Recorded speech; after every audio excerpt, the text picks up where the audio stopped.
पिछले खंड में हमने देखा कि कैसे काक भुसुंडी को इस बात पर भरोसा नहीं हुआ कि पालने में रोता शिशु स्वयं विष्णु के अवतार राम है।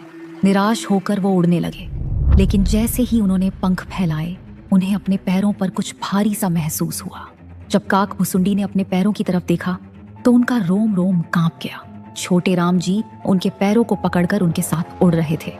काक भुसुंडी भी घबरा गए, कभी भूलोक कभी स्वर्गलोक, लेकिन छोटे राम जी ने उनके पैर छोड़े ही नहीं। काक भुसुंडी पसीने पसीने हो गए।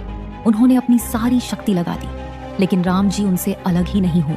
अंत में थक हार कर जब वो वापस दशरथ के महल आए तो जो दृश्य उन्होंने देखा उसने उनकी सारी शक्ति, सारी बुद्धि को हिला दिया।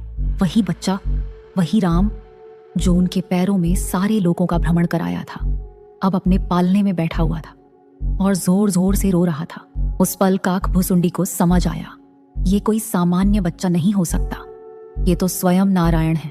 उनका घमंड टूट गया, उनकी आंखों से आंसू बहने लगे। वो तुरंत जमीन पर गिर पड़े और राम जी के चरणों में माथा टेक दिया। और तब राम जी ने उन्हें दिव्य दर्शन दिया अपने विराट रूप का।